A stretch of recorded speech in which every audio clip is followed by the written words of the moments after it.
1528 খ্রিস্টাব্দে, কত বললাম? 1528 খ্রিস্টাব্দে। এই 1528 খ্রিস্টাব্দ এইটা চলছে 2026, প্রায় 500 বছরের কাছে। আপনাদের এখানে মসজিদ আছে না নাই? এই দিকটা না, এই দিকটা, তার পিছনেই মসজিদ। আমার দিকে এবার তাকান। আল্লাহর ফায়সালা হলো চূড়ান্ত। মায়ার নবী মদিনাওয়ালা বলেছেন, একবার যদি মসজিদের নিয়ত হয়ে যায়, একবার যদি মসজিদ উল্লেখিত হয়ে যায়, কিয়ামত পর্যন্ত মসজিদ থাকে রে ভাই। কতদিন পর্যন্ত? সুবহানাল্লাহ বললেন না? কতদিন মসজিদ থাকে? মসজিদ জোরে বলেন। কিয়ামত পর্যন্ত মসজিদ থাকে। হ্যাঁ, তার অনেক কটা দলিল, এবার আপনাকে দেবো এক এক করে। এক নম্বর দলিল, সবাই বলেন অযোধ্যার মাটিতে যে বাবরি মসজিদ ভাঙা হয়েছিল, তার গম্বুজ ভেঙেছিল। কি ভেঙেছিল? আচ্ছা, আপনারা কি গম্বুজে নামাজ পড়েন? জোরে বলেন। তাহলে বাবরি মসজিদের গম্বুজ ভাঙা হয়েছে, বাবরি মসজিদ ভাঙা হয়নি। এরপরে আসেন, বাবরি মসজিদের দেওয়াল ভাঙা হয়েছে। কি ভাঙা হয়েছে? জোরে বলেন। দেওয়ালও ভাঙলো, উপরের গম্বুজ 7 ভেঙে দিল। এখন বলেন, গম্বুজ 7 ভেঙে দিল, দেওয়ালও ভেঙে দিল। এখন বলেন কি কি ভেঙেছে? ছাদ ভেঙেছে, গম্বুজ ভেঙেছে, দেওয়াল ভেঙেছে। এখন আপনি বলেন মসজিদ কোথায় ভেঙেছে? জোরে বলেন। নামাজ পড়েন কোথায়? গম্বুজে। নামাজ পড়েন কোথায়? দেওয়ালে। নামাজ পড়েন কোথায়? ছাদে। নামাজ কোথায়? নামাজ কোথায়? নামাজ কোথায়? জমিনে। নামাজ কোথায়? নামাজ কোথায়? জমিনে। তো আল্লাহ বলছেন, মসজিদ একবার উল্লেখ হয়ে গেলে কতদিন পর্যন্ত মসজিদ থাকে? জোরে বলেন। কিয়ামত পর্যন্ত মসজিদ থাকে। হে মুসলমান, এবার বিবেক দিয়ে ভাবনা চিন্তা করে বলেন, কিয়ামত পর্যন্ত যদি মসজিদ থাকে, ওইটা যদি কেউ পরিবর্তন করতে না পারে, কারণ এই সিস্টেমটা হলো আমার আল্লাহ, অন্য কারোর সিস্টেম নয়। কিয়ামত পর্যন্ত মসজিদ যদি হয়, যেটা ভেঙেছে ওটা গম্বুজ আর ছাদ আর দেওয়াল, কিন্তু আসল মুসল্লি নামাজ পড়ে এই জমিনের উপরেই রে ভাই। সেই জমিনটা এখনো পর্যন্ত আছে না নাই? জোরে বলেন। তাহলে মসজিদ আছে না গেছে? জোরে বলে, মসজিদ আছে না গেছে? এবার এটা যদি আরো ক্লিয়ার ভাবে বুঝতে চান, আমি সিদ্দিকুল্লাহ, আমার দিকে তাকান। এখন আমি সিদ্দিকুল্লাহ, আমার ডান হাতটা কেটে দেন। ডান হাত কেটে দিলেন। এখন বলেন আমার নাম কি? এবার আমার বাম হাতটাও কেটে দেন, আমার নাম কি? এবার আমার দুটো পাও কেটে দেন, এবার আমার নাম কি? আচ্ছা, আমার দুটো কান কেটে দেন, আমার নাম কি? আমার দুটো চোখ তুলে দেন, আমার নাম কি? জোরে বলেন। 2 পা, 2 হাত, 2 কান, 2 চোখ সব নিয়ে নিলেন, এখনো আমার নাম? জোরে বলেন। ছাদ নিয়েছো, গম্বুজ নিয়েছো, দেওয়াল নিয়েছো, কিন্তু ধর আর বডি নিতে, জোরে বলেন, কারণ আসল জমিনটাই এখনো পর্যন্ত আছে। আর ওইটা মসজিদ কতদিন পর্যন্ত থাকবে? জোরে বলেন। কিয়ামত পর্যন্ত থাকবে। কিয়ামত পর্যন্ত কারণ নেবার ক্ষমতা নাই।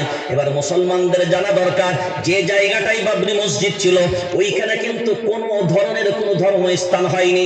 ওই বিতর্কিত জায়গাটা এখনো পর্যন্ত ওই জমিন ফাঁকা পড়ে আছে, ধর্মস্থান ভিন্ন জায়গায় হয়েছে। এবার মুসলমান ভাবনা চিন্তা করে বলো, আপনার মনে মনে হবে মসজিদ তো আছে, মেনে নিলাম, ঠিক কথায়। এখন আপনি বলবেন নামাজই তো পড়ার লোক নাই, কেউ নামাজ পড়ে না।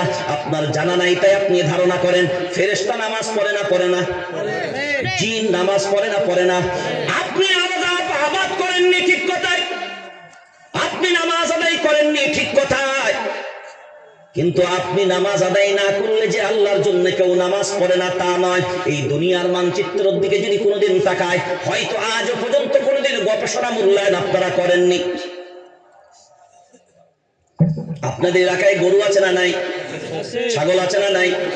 কুকুর আছে না নাই? গাধা আছে না নাই? ভেড়া আছে না নাই? সাপ আছে না নাই? গাছ আছে না নাই?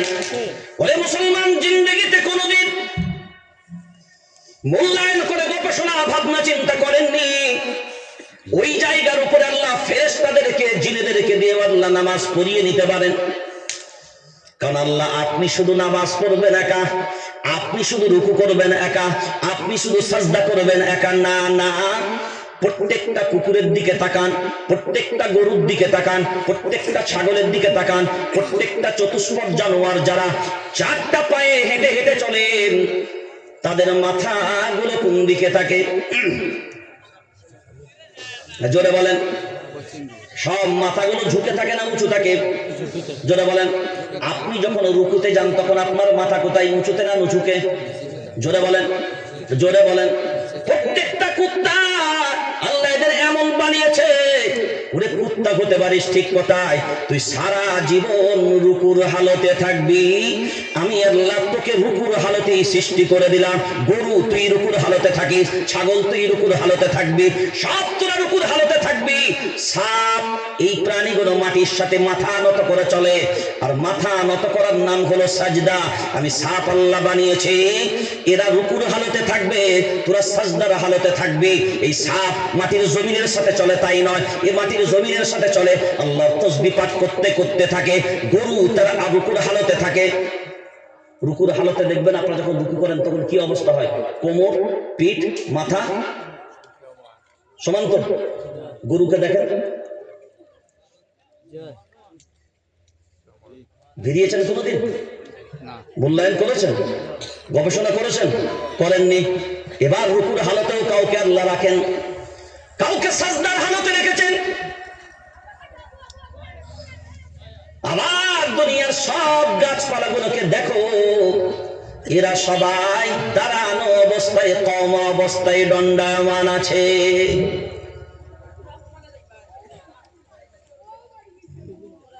সবাই আল্লাহর ইবাদতে মগ্ন।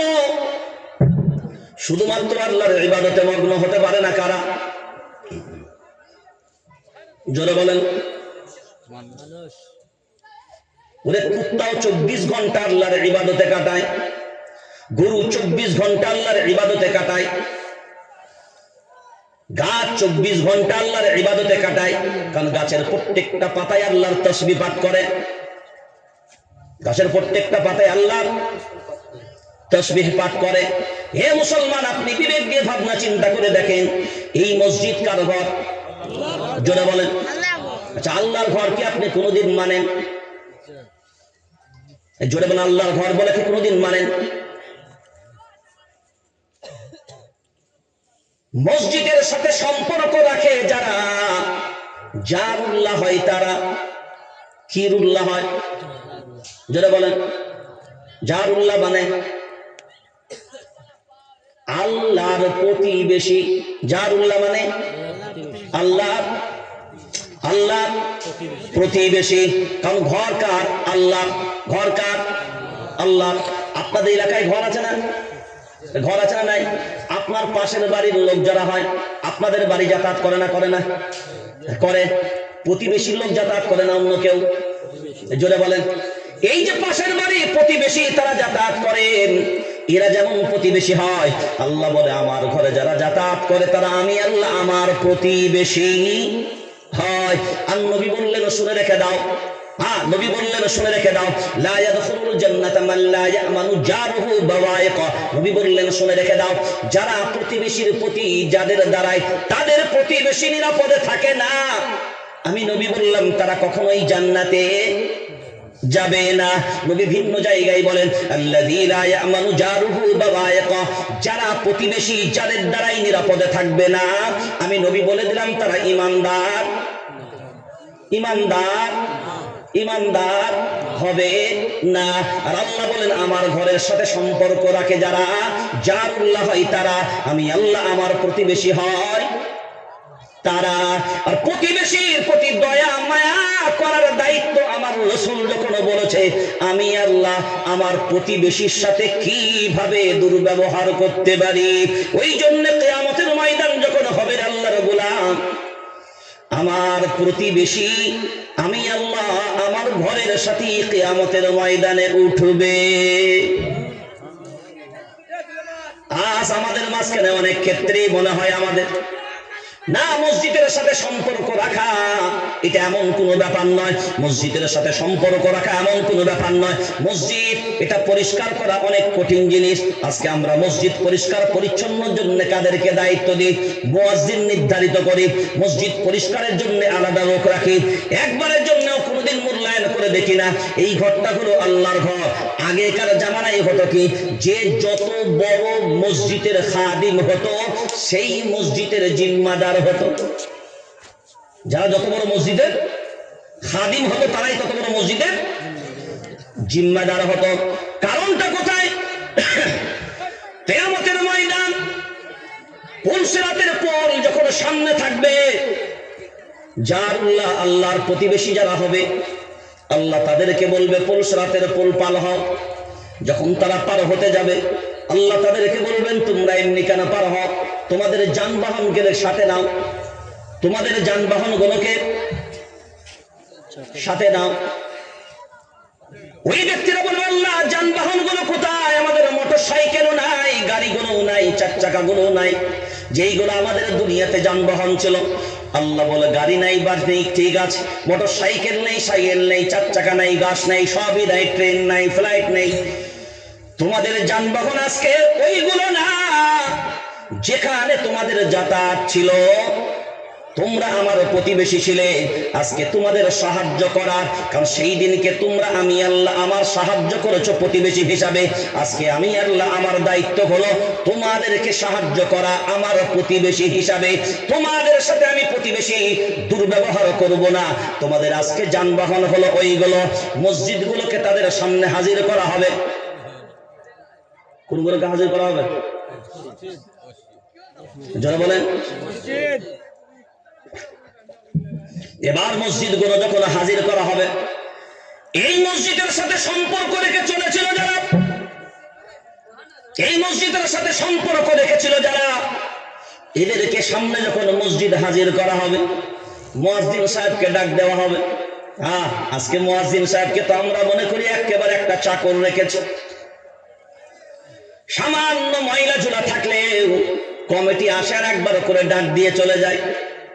কিন্তু কোনোদিন ভাবনা চিন্তা করে দেখে না, আল্লাহ যাকে ভালোবাসেন তার ঘরে তাকে খাদিম বানান।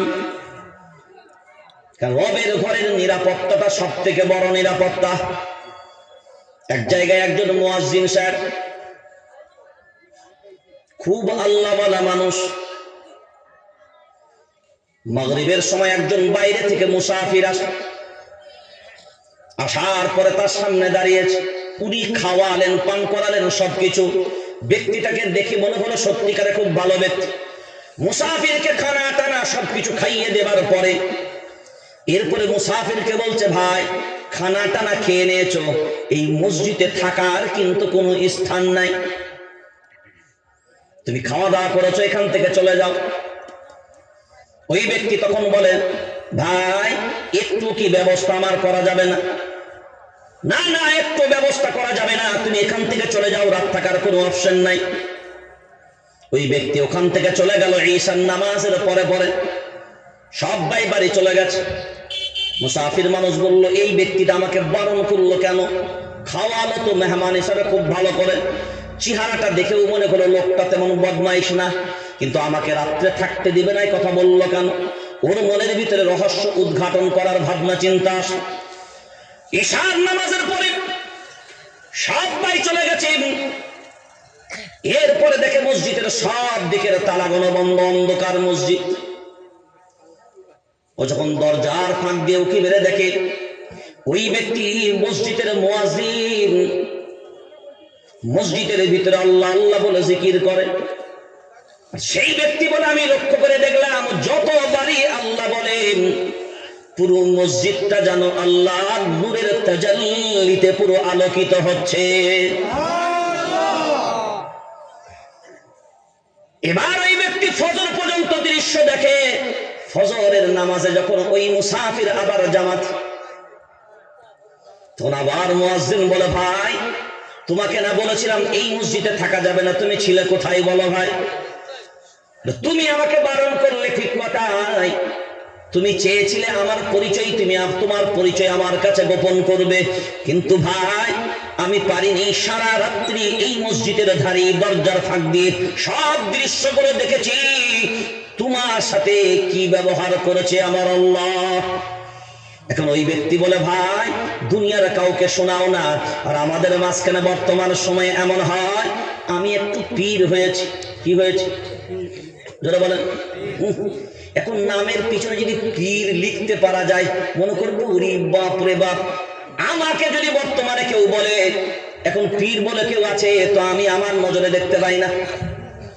কারণ পীর যারা প্রকৃতপক্ষে হয়, আল্লাহ ওয়ালা যারা প্রকৃতপক্ষে হয়, তাদেরকে সামনের থেকে ঝান্ডা দিয়েও দেখা যায় না, কারণ তারা আল্লাহ ওয়ালা হয়। ওটা প্রকাশ্যে মানুষকে দেখানোর জন্য হয় না, তারা সব আল্লাহর সাথে গোপন কানেকশনে হয়। আর আমাদের এমন এমন নাম, ও বক্তার প্রচার করছে তো নামের লাকাব বলতে বলতে বলতে বলতে বলতে বলতে পীরে কামেল, আমিলে ডামেল, শাকিহে আজম, শাইখে আজম, ইমামে আজম, ফকি শাইখুল হাদিস, শাইখুল কুররা, মুহাদ্দিস, বলতে বলতে লাকাব ঠেকতে ঠেকতে ঠেকতে ঠেকতে আর নামটাই খুঁজে পাওয়া যাচ্ছে।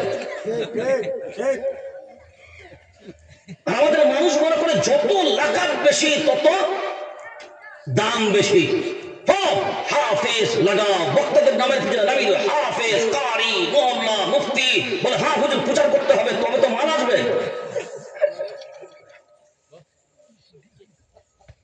আচ্ছা একজন সাহাবীর নাম বলেন, হাফেজ, কারি, মাওলানা, মুফতি আবু বকর সিদ্দিক রহমাতুল্লাহ আলাইহি, এই রাদিয়াল্লাহু তাআলা।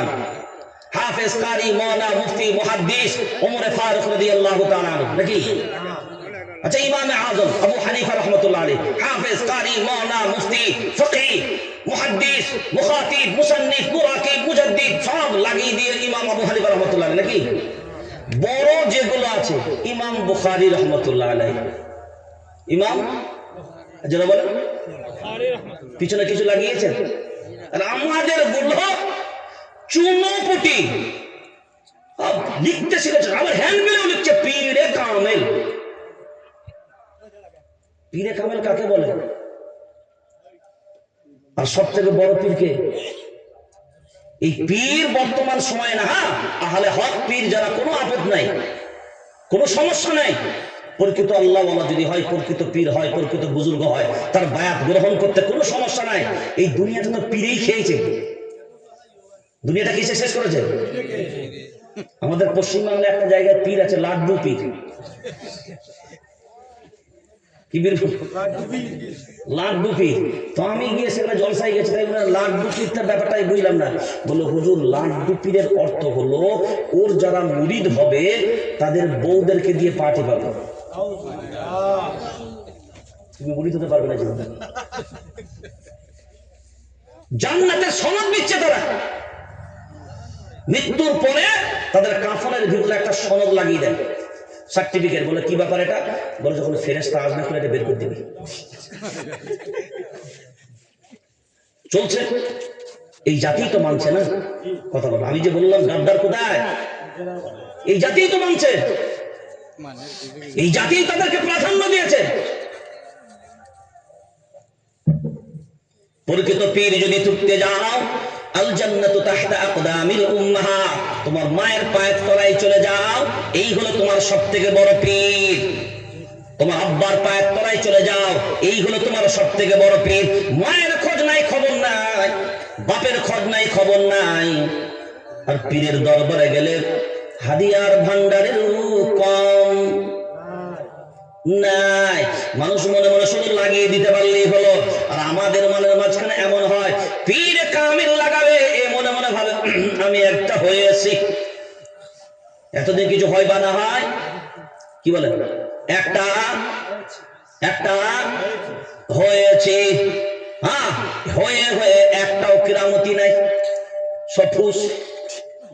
কি আর দেখেন অন্য ধর্ম অবলম্বী ইন্টারনেটের জগতে শ্বাস দেন, যারা আহলে হক তারা তো দূরের কথা, তারা আরে যেমনই করে না তাদের ক্রীড়ামতিতে মানুষ পাগল বলে, এদের দ্বারাই তো কিছু হচ্ছে। আর আমাদের সব এত এত বড় বড় ডিগ্রি নিয়ে, কারণ আলিম হচ্ছে অভাব নাই, ইলমের অভাব নাই, আলিমের অভাব নাই, কিন্তু প্রকৃত যে যোগ্য আলিম আল্লাহ ওয়ালার বড় অভাব। কি বললাম? তাকওয়া ওয়ালার বড় অভাব।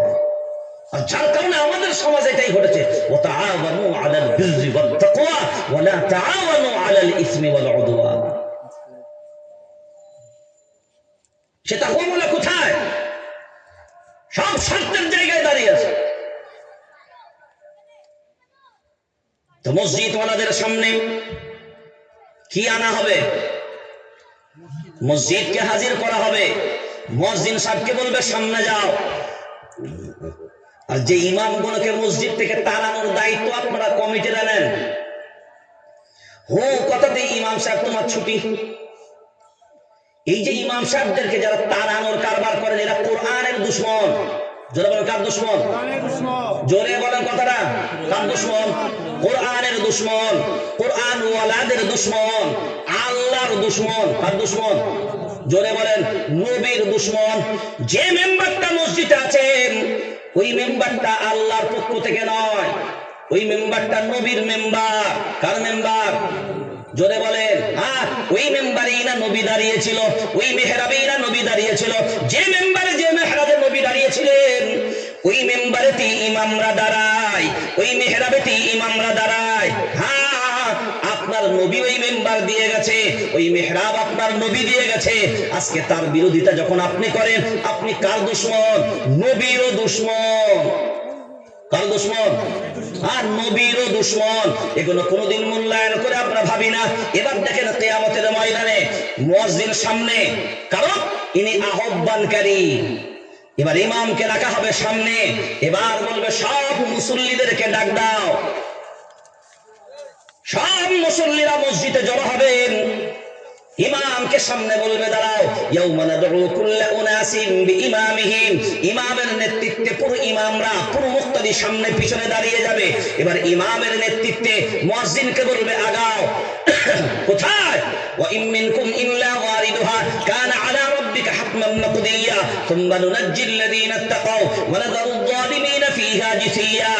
পুলসিরাতের পুল যখন পার হবে একাকী পার হওয়া লাগবে, কারণ লেজ ধরেও যাওয়া যাবে না, আঁচল ধরেও যাওয়া যাবে না।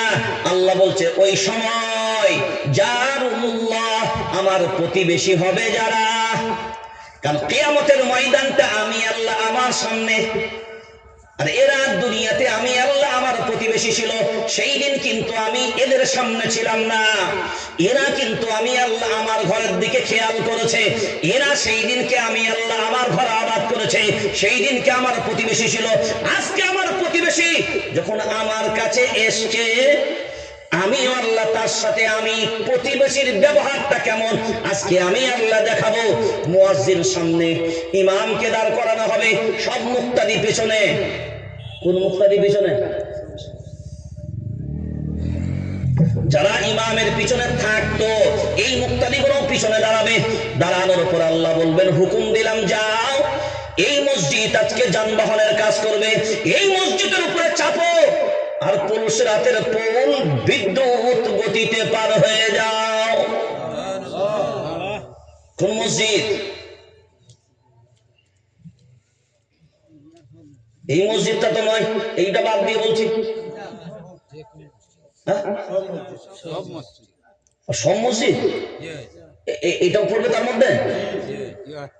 এইটাও আছে তাহলে, তাই তো? এটা ধরি। এই মসজিদের মুসল্লি হবে যারা, ইমামের পিছনে দাঁড়ান যারা,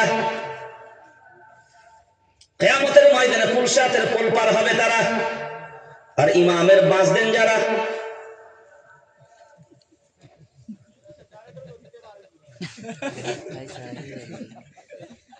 কোনদিন মর্যাদা আমরা দেখেছি, এগুলো ফলো করে। ইব্রাহিম আসলামকে চেনেন? চেনেন?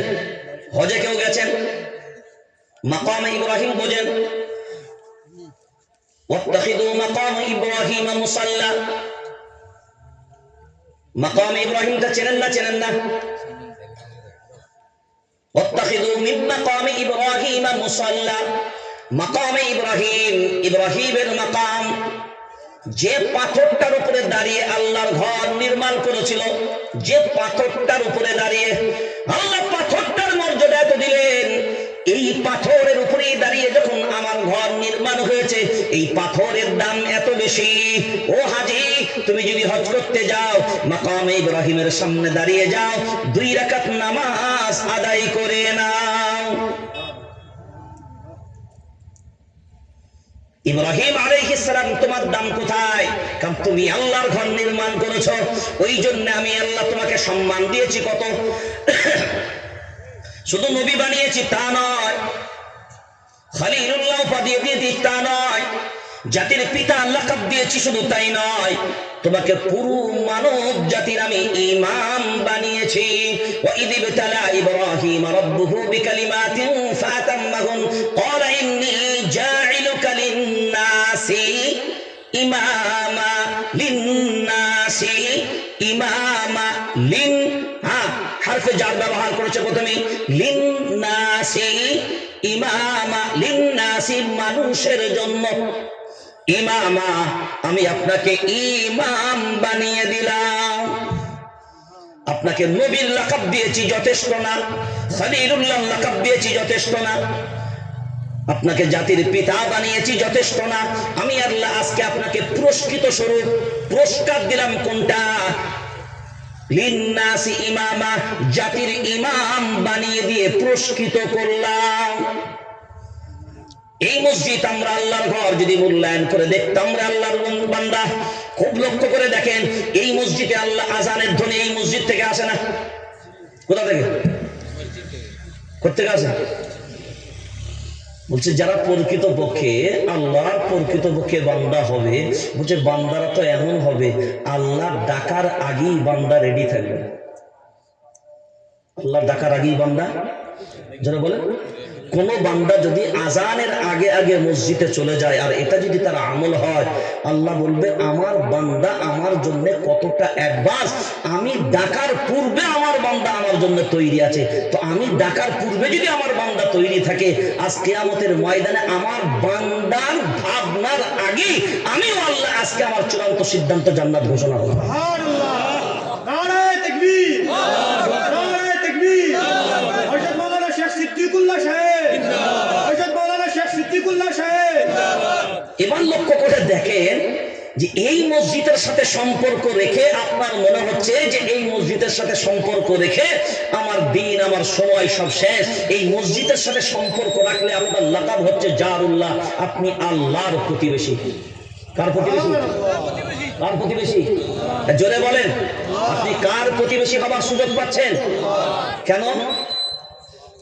শুধু মুখে বললে হবে না, মসজিদটা ঘর তো, মসজিদটা ঘর তো, আপনারও বাড়ি আছে না, মসজিদটাও বাড়ি, বাইতুল মানে ঘর, তো আপনার ঘরকেও তো বাইতুল বলে, কথা বলেন। আবার দারুনও বলা হয়, বাড়িকে দারুনও বলা হয়, তো এটা আপনার ঘর, তো মসজিদ তো কার ঘর? তাহলে আপনার মহল্লাতে কার ঘর? জোরে বলেন না। তাহলে প্রতিবেশীর ঘর কোথায় হয়? পাড়াতে হয় না, মহল্লায় হয় না? তাহলে আপনার মসজিদ যখন আপনার মহল্লায়, আর মসজিদের মহল্লায় যখন আপনার ঘর, তাহলে আল্লাহ বলছে আমার ঘর আর আমার পাশের ঘর এরা তো প্রতিবেশী হয়। তাহলে আমি আল্লাহ আমার প্রতিবেশী হলো আমার মসজিদকে আবাদকারী, মসজিদে আসে যারা, সম্পর্ক রাখে যারা, এরাই হলো জারুল্লাহ, আমি আল্লাহ আমার প্রতিবেশী। আর প্রতিবেশীর সাথে দুর্ব্যবহার এটা আল্লাহর নবী নিষেধ করেছেন, প্রতিবেশীর সাথে দুর্ব্যবহার আল্লাহ নিষেধ করেছেন। তো প্রতিবেশীর সাথে ভালো ব্যবহার, তো আল্লাহ বলছেন কিয়ামতের দিনে এর থেকে আর ভালো ব্যবহার কি দিবি? ওই মসজিদ আমার ঘরকে আমি তুলবো, আমার ঘরকেই বলবো আমার ঘরের ভিতরে সব চাপ, সব প্যাসেঞ্জার চাপ। যতদিন তোর মনে হবে না আমরা তো এতজন লোক এইটুকু মসজিদে না, আল্লাহ বলবে যত মুসল্লি আমার মসজিদ যতদিন ছিল, যত মুসল্লি এই মসজিদে ছিলি, সব মুসল্লিরাই প্যাসেঞ্জার হিসাবে এই গাড়িতে আজকে চাপতে পারবে।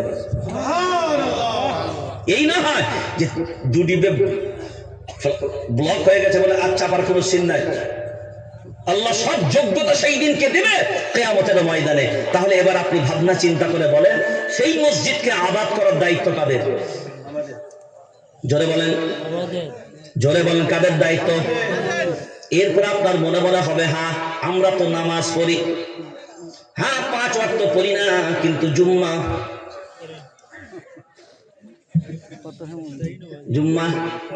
ছাড়ি না। মিস্টার আজাজিলের নাম শুনেছেন কোনদিন? কে হয়? ও ছোট আছে নাকি? ছোট তো কোথায় কৈলাস থাকে নাকি?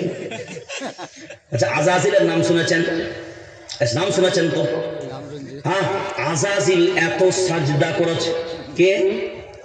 যেটা বলেন, আজাজিল এত সাজদা করেছে, দুনিয়ার জমিনে 4 আঙ্গুল জায়গা পর্যন্ত ফাঁক নাই, এত সাজদা করেছে। সবাই এখানে বসে আছেন যারা,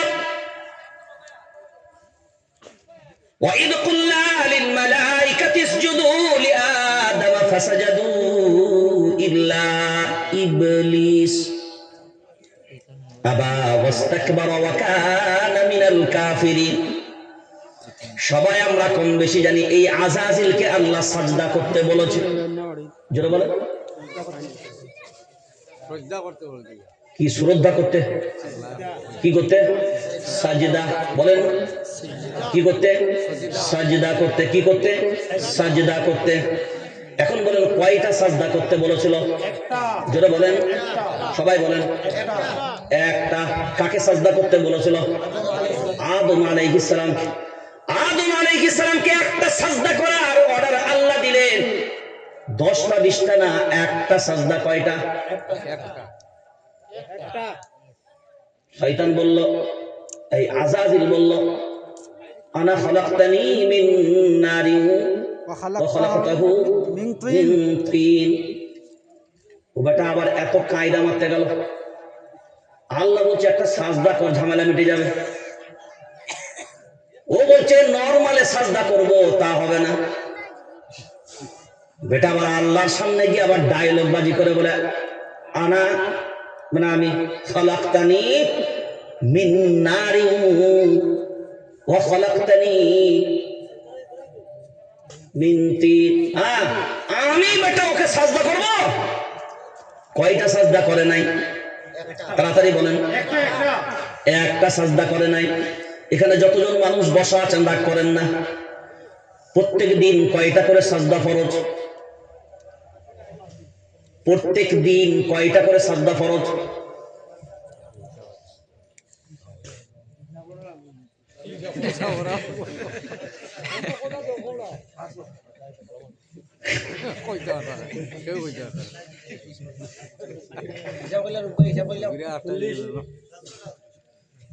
প্রত্যেক দিন কয়টা করে সাজদা ফরজ?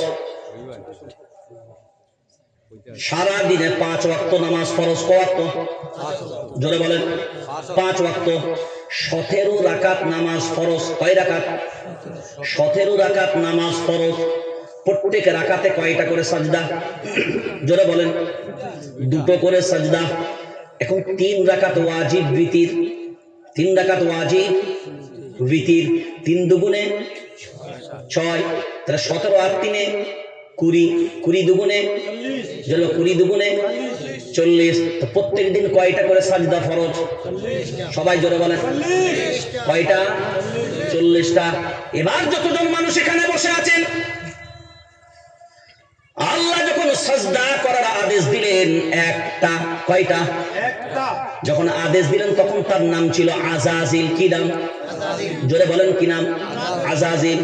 একটা সাজদা করলো না যখন, নাম তার কি হলো তখন? জোরে বলেন, সবাই জোরে বলেন। তাহলে একটা সাজদা না করলে তার নাম ইবলিস। জোরে বলেন। যারা প্রত্যেক দিন 40টা সাজদা করে না তাদের নাম?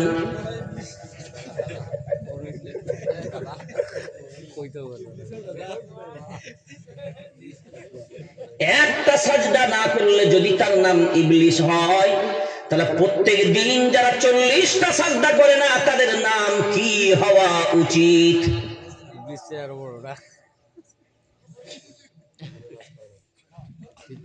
যদি বলেন ইবলিসের বাপ, তো ইবলিসের বাপের নাম হলো খবিস। যদি বলেন ইবলিসের মা, তো ইবলিসের মায়ের নাম হলো নীলবিষ। এবার আপনি বলেন ইবলিসের দাদু,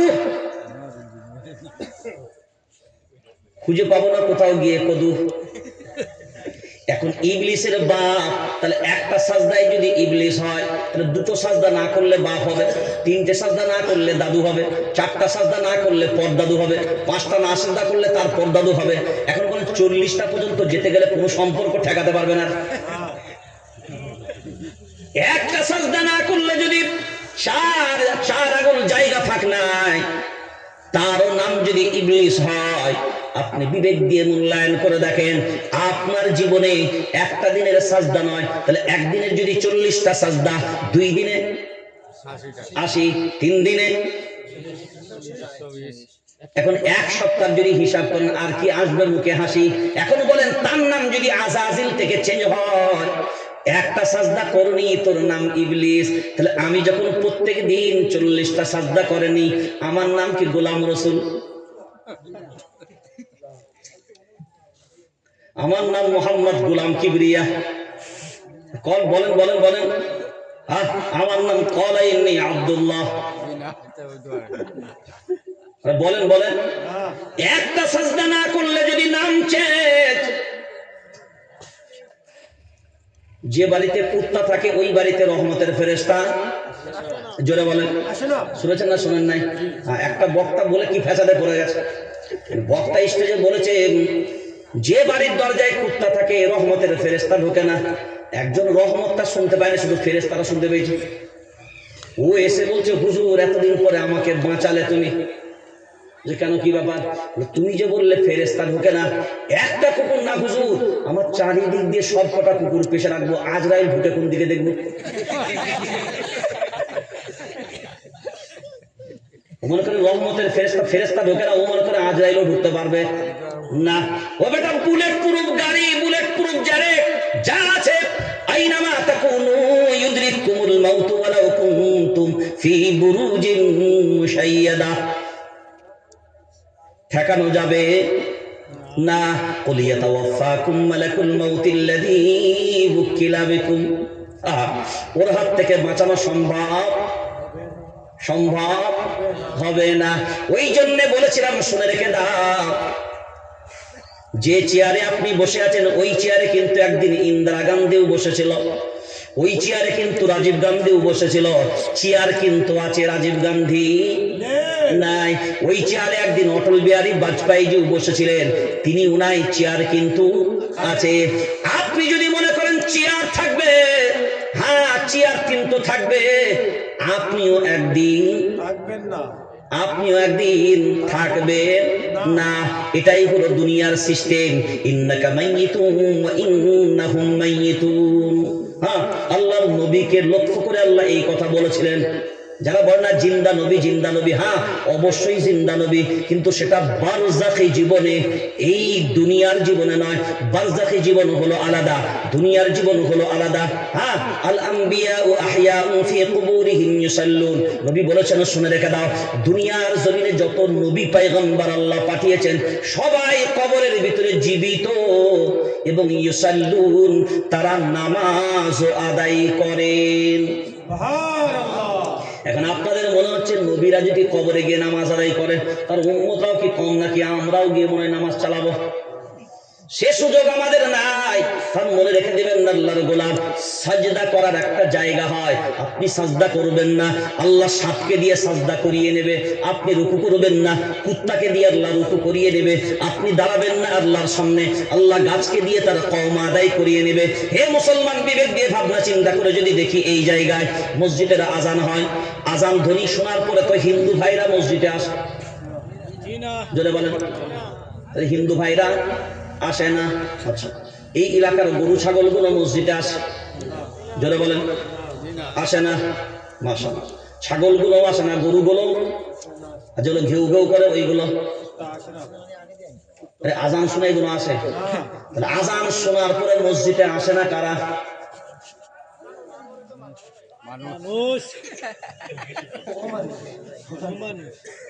আজান শোনার পরে হিন্দু ভাইরা মসজিদে আসে না, তাহলে হিন্দু যারা হবে তারা আসবে, যেটা বলেন গরু মসজিদে যেটা বলেন আসে না, তাহলে গরু হবে যারা আসবে না তারা। আমি আপনাদের কিছু বলছি না, কিন্তু আপনারা রাগ করেন না, আমি গরুর কথা বলছি। সেই একটা গরু একটা মসজিদে ঢুকে পড়ছে, গরু মসজিদে ঢুকে পড়ছে, বিশাল বিপদ। মসজিদে জুম্মা বন্ধ হয়ে যাবে, কোনো বিপদ নাই। মসজিদে হারাম মাংস ঢুকিয়ে দেওয়া হবে, কোনো বিপদ নাই। কিন্তু মসজিদে গরু ঢুকে গেলে বিপদ। তো মসজিদে গরু ঢুকে যায় এটা ভাবতে হবে। একটা ইন্টারনেটে একটা খবর ভাইরাল হয়েছিল, দেখেছিলেন গত বছর মনে হচ্ছে, কোথাও কোনো তারাবি, একটা মসজিদে তারাবি হচ্ছে কোরআন তিলাওয়াত, আর একটা গরু বেশ কিছুক্ষণ মানে অনেকক্ষণ মসজিদের গেটের সামনে দাঁড়িয়ে দীর্ঘক্ষণ এত শান্ত বাচ্চার মতন দাঁড়িয়েছিল। প্রত্যেকটা বড় বড় আল্লাহ ওয়ালাদের মত হলো ওই গরু পর্যন্ত আল্লাহর কোরআনে মুগ্ধ ছিল। এখনো পর্যন্ত দেখবেন ইন্টারনেট আছে। আর সত্যিকার তারাবি যদি তারাবির মতন হয়তো, আর আমাদের তো কি দুরন্ত এক্সপ্রেস 5G কাজ করে। এখন 5G হলেও পেছনে লাথি মারবে। এখন বাইরের যে চলে 10 GB করে 10 GB,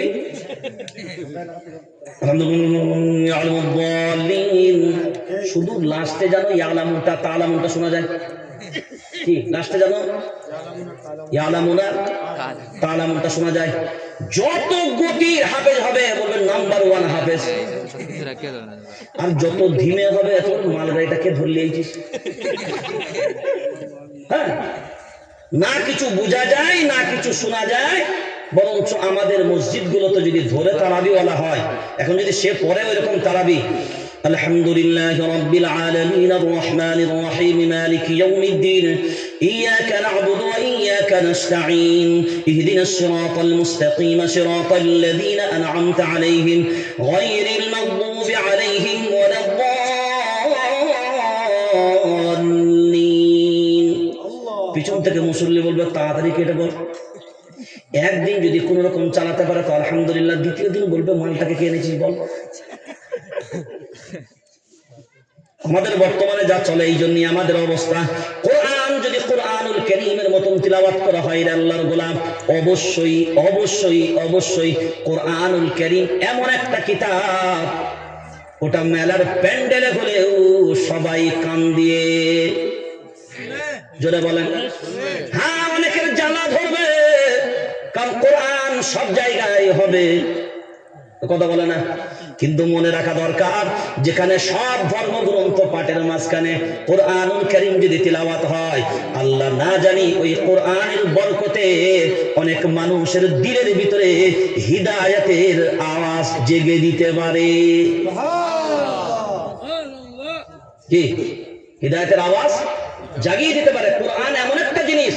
এবার আসেন কোরআনুল কারীমের দলিল দিয়েছে, ইন্নামাল মুমিনুনা আল্লাযীনা ইযা যুকিরাল্লাহু ওয়াজিলাত কুলুবুহুম ওয়া ইযা তুলিয়াত আলাইহিম আয়াতুহু যাদাতুহুম ঈমানা। কোরআনুল কারীম সূরার নাম সূরা যারিয়াত 27 নম্বর পারা 2 নম্বর শাফার ভিতরে আল্লাহ একটা দলিল দিয়েছে, ওয়াযাক্কির ফাইন্নাদ যিকরা তানফাউল মুমিনিন।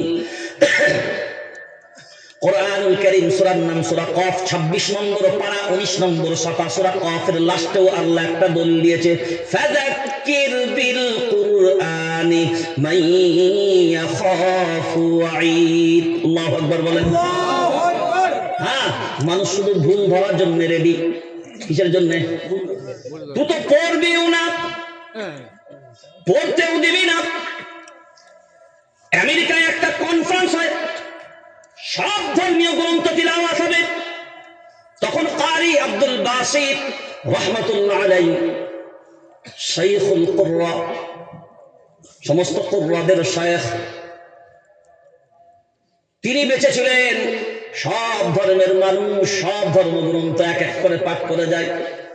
10 মিনিট 15 মিনিট করে সময় নির্ধারণ করা হয়েছে, সবাই তিলাওয়াত করে। সবাই পাঠ করে আর চলে যায়, পাঠ করে আর চলে যায়। টাইম হয় বেল বাজিয়ে দেয়, পাঠ করে টাইম হয় আর বেল বাজিয়ে দেয়। কারি আব্দুল বাসিত রহমাতুল্লাহ আলাইহি তিনি বললেন, আমার জীবনে একটা ঐতিহাসিক কোরআনের মুজিজা আমি দেখেছিলাম লাইফে, ওটাই আমি যখন গেলাম এরকম জুব্বা টুব্বা পরে তিরহান পরে, মানুষ মনে মনে ভাবলো এ আবার কি পাঠ করতে আসে।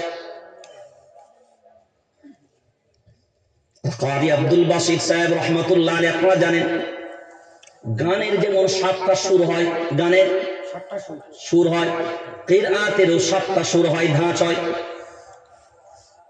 কিরাত হয় 7 ঢঙ্গের কিরাত। হ্যাঁ, বিভিন্ন রকমের সুরের নাম আমাদের কিরাতের জগতেও আছে, আপনাদের সাধারণ মানুষকে উদাহরণ করে লাভ নাই। বিভিন্ন মানহাজ আছে কিরাতের। কারি আব্দুল বাসিত সাহেব রহমাতুল্লাহ আলাইহি, আল্লাহ তাকে সব রকমের মানহাজের জ্ঞান আল্লাহ দিয়েছিলেন কিরাতের উপরে। আসলে এই যে কিরাত আমরা বলি, আসলে কিন্তু এটা কিরাত না, আসলে এই তিলাওয়াতটাকে বলা হয় তাহকিক। কোরআন তিলাওয়াতের 3টে পদ্ধতি, তাহকিক, তাদবীর, হাদার। তাহকিক, তাদবীর, হাদার। আর তারাবি যেটা হয় ওটা বদর। কারণ ওর সিস্টেমটা কোথাও খুঁজে পাই নাই, ওর সিস্টেমটা কোথাও খুঁজে পাওয়া যায় নাই। মুরব্বী মুসল্লিরা বলছে হুজুর মাজারের ব্যথা ছিল, খিলগুলো একদিন তারাবি করে কোন জায়গায় গেল আর খুঁজে পাওয়া গেল না বলো।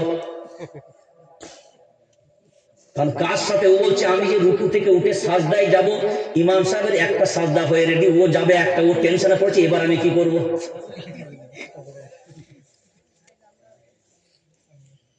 এরকম নামাজ পড়েন, পড়লে ঠিক করে পড়েন, বরঞ্চ খতম তারাবি যদি অসুবিধা হয় সূরা তারাবি পড়েন। খতম তারাবি একটা কোরআন তারাবিতে পড়াও সুন্নত, আর একটা কোরআন শোনাও সুন্নত। ওই সুন্নত আমল করতে গিয়ে একটাও ওয়াজিব আদায় নাই।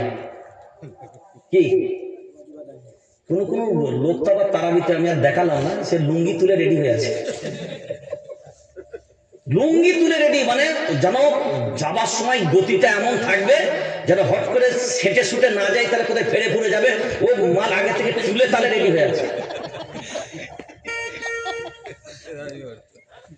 বহু ইমাম সাহেবরা যদি একটু রুকু সাজদাগুলোকে ধীরে সুস্থে করে না, বহু মুসল্লি আছে দেখবেন, বহু জায়গায় আমি দেখেছি নামাজ পড়তে গিয়ে, এবং নামাজে দাঁড়িয়েছে, আমি রুকুতে গেছি, তো রুকু থেকে আমি উঠবো, তো আমি শ্বাস শুরু করার সাথে সাথে মাল স্টাইল, ও বলছে তোর মতন অত সময় আমাদের আছে নাকি, উঠবি তাড়াতাড়ি হোক। তারপরে এবার সাজদাই যাব, আমি যে রব্বানা লাকাল হামদ এটা পড়বো, ও টাইম নাই, আই এম ভেরি বিজি। ও গিয়ে রুকু থেকে উঠে আবার মাল দেখে গিয়ে এবার একটু গেছে, দেখে তো ইমাম সাহেব আল্লাহু আকবার বলছে না, কি হবে, মাল নামতেও পারছে না, মাল উঠতেও পারছে না। লাস্টে কি করে বহু জায়গায় দেখা গেছে যে ও তখন খালি ইমাম সাহেব দেখাচ্ছে, কি ব্যাপারে কি ব্যাপারে, সাজদায় গিয়ে একটা সাজদা করে উঠবেন, ও যন্ত্র আরেকটা সাজদা। আশ্চর্য নামাজ, যার কারণে এই নামাজের ভিতরে আমাদের কোনো বরকত নাই, কারণ ইন্নাস সালাতা তানহা আনিল ফাহশা ওয়াল মুনকার। ফাহশা মুনকার দুটো শব্দকে ব্যবহার করেছে, সমস্ত রকমের পাপাচারী থেকে, খারাপ থেকে, গুনাহ থেকে যারা নামাজ আদায় করে আল্লাহ তাকে হেফাজত করে। আর আমাদের নামাজি, নামাজও আছে, সুদও আছে, নামাজও আছে,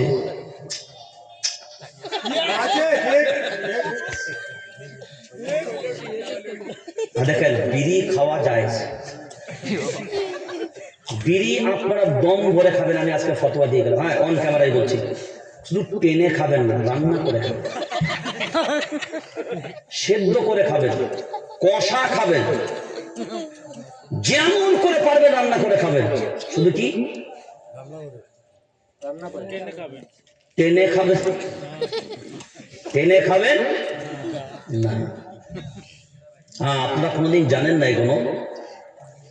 হাল আতাকা হাদিসুল গাশিয়া وجوه يومئذ خاشعة عاملة ناصبة تصلى نارا حامية تسقى من عين آنية ليس لهم طعام إلا من ضريع إلا من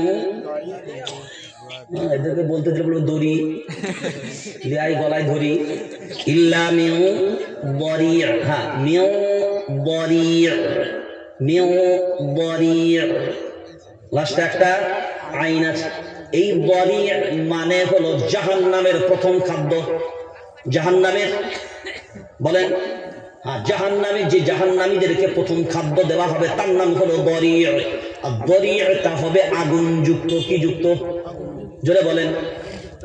এবার যারা এটা টানেন তারা ভাবেন জাহান্নামের প্রথম খাদ্য আপনারা দুনিয়া থেকে খেয়ে খেয়ে অভ্যস্ত।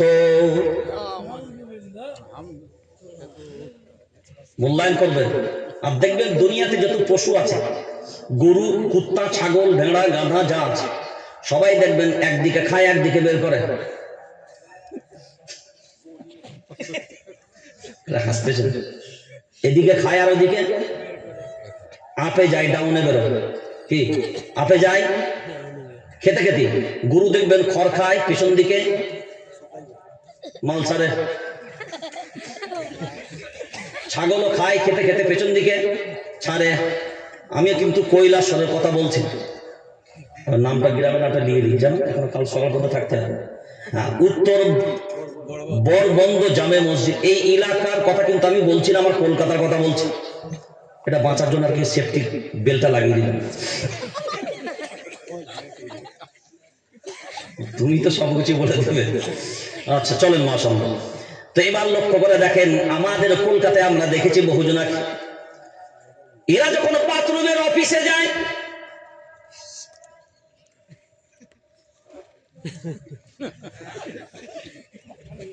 সাথে মাল নিয়ে যায়। তো আমি একদিন বলছি ব্যাপার এইটা তুমি পায়খানার সময় কেন নিয়ে যাও? বলছো হুজুর তুমি বুঝবে না, এ মাল নাম টান দিলে পেছন দিকেও মাল ক্লিয়ার হবে না।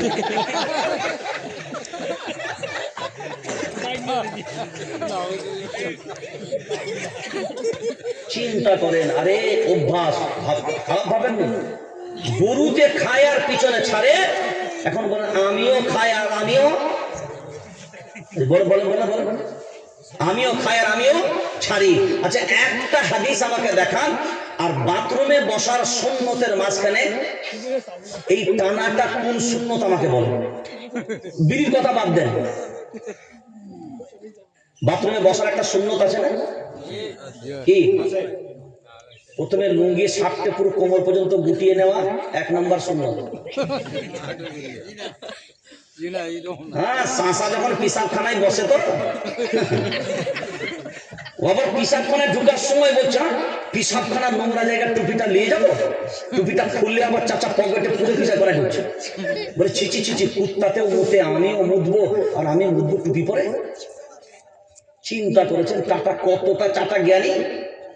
তো চাচা যাতা চাচা জ্ঞানী, টাটা মতন জ্ঞানী। আবার গেল গিয়ে বলছে ছিচি ছিচি ছিচি, পিসাব করবো হাঁটু দেখে, নামাজ পড়ি হাঁটু দেখে, তওবা কর। চাচা গিয়ে পুরো জামা কাপড় খুঁজছে, বলে মৌলভী সাহেবরা বলেছে নাকি পিসাবের ছিটে লাগলে আজার বেশি হয়।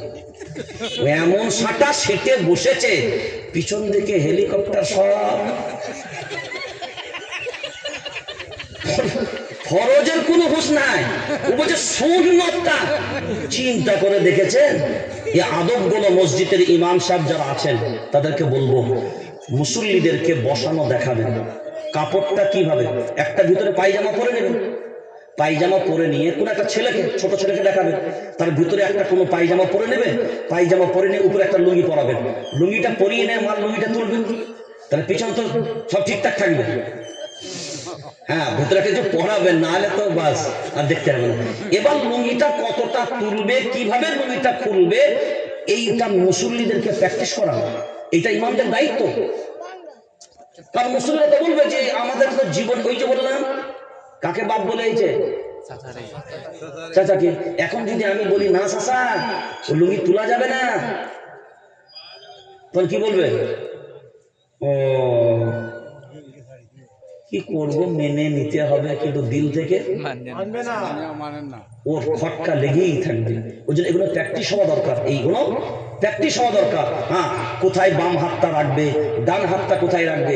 এখন দেখেন, সুন্নতটা আমল করতে যাবে, বিড়ির অভ্যাস ছেড়ে যাবে। আলহামদুলিল্লাহ। কারণ ডান হাত কোথায় থাকবে, বাম হাত টানবেন কোথায়? বলে পা জিন্দাবাদ নাকি, পায়খানায় বসে একটা পা তোলেন না, কি হয় দেখেন হবে। দেখেন, সুন্নত আমল করতে যাবে, একটা বদ অভ্যাস ছেড়ে যাবে। এই দুনিয়ায় যারা বিড়ি সিগারেট পান করে, ধূমপান করে, এরা প্রথম জাহান্নামের খাদ্য খাবার অভ্যাস দুনিয়া থেকেই করে নিয়ে যায়। এবার আসেন, সব থেকে চরম যেটা বিষয়, সেটা আপনারা কোনদিন গবেষণা করেন না। হিন্দু ভাইরা যখন মারা যায়, তার বডি যখন জ্বালানো হয়, আগুন কোথায় দেয়? সবাই বলেন আপনি। আর আপনাকে কিছু বলবো না, এবার আপনি বিবেক দিয়ে বলবেন। তারা মৃত্যুর পরে মুখে আগুন দেয়, আর আপনি কথা বলেন না, জীবিত অবস্থায় মুখে আগুন, কথা বলেন, মুখে আগুন, মুখে আগুন দেন। যেটা মৃত্যুর পরে অন্য জাতি আমল করে, এ জাতি জীবিত অবস্থায় সে আমল করে। এগুলো ভেবেছেন কোনোদিন না ভাবেন না? মূল্যায়ন করেছেন না কোনোদিন? মূল্যায়ন করেননি। এবার আপনি ভাবনা চিন্তা করেন যে মসজিদে যারা আসে না তারা কারা, এগুলো যারা আমল করে না তারা কারা। এখন কুত্তা বাড়ির দরজায় থাকলে বলছে রহমতের ফেরেশতা আসে না, এখনো বাড়ির ভিতরে যেটা আছে ওটাকে, ওটা তো তার থেকেও ডেঞ্জারাস। তো ফেরেশতা যদি দরজায় কুত্তা থাকলে ফেরেশতা না আসে, তো ভিতরেরটা যেভাবে জায়গায় আছে, তো সেখানে আপনার কি মনে হয় কিভাবে ফেরেশতা রহমত বরকত আমাদের বাড়িতে আসতে পারে? এগুলো আমাদের কোনোদিন মূল্যায়ন করে দেখিনি। চলেন, এটা মসজিদের উন্নয়ন কল্পে জলসা। এই মসজিদ বাড়ানোর প্রয়োজন সবাই আপনারা কম বেশি জানেন। মসজিদ বাড়ানোর প্রয়োজন, কিন্তু এই মসজিদ এখন বাড়াতে গেলে তো রবাত নয়, টেনে বাড়ানো যাবে। এই মসজিদটাকে একটু টেনে দিলে হয়তো ডান দিকে, জোরে বলেন, হ্যাঁ তো কি হবে? জোরে বলেন। কোরআনুল কারীম আল্লাহ ঘোষণা করেছেন, ইন্নামা ইয়ামুরু মাসাজিদাল্লাহ। কোরআনুল কারীম এই কথাও বলেছে, ওয়া আন্নাল মাসাজিদা লিল্লাহি ফালা তাদউ মাআল্লাহি আহাদা। মসজিদ কেবলমাত্র কার জন্য হয়? ওয়া আন্নাল মাসাজিদা লিল্লাহি, ওয়া আন্নাল মাসাজিদা লিল্লাহি। মসজিদ শুধুমাত্র কার জন্য? আল্লাহর জন্য। কার জন্য? কারণ মসজিদ কার ঘর? মসজিদ কার ঘর? আল্লাহর ঘর। হ্যাঁ, মসজিদ হলো আল্লাহর ঘর, মসজিদ অন্য কারোর ঘর হয় না। ওই জন্যই মসজিদ আল্লাহর ঘর যখন হবে, আপনার ধারণা মনে মনে এটাই হবে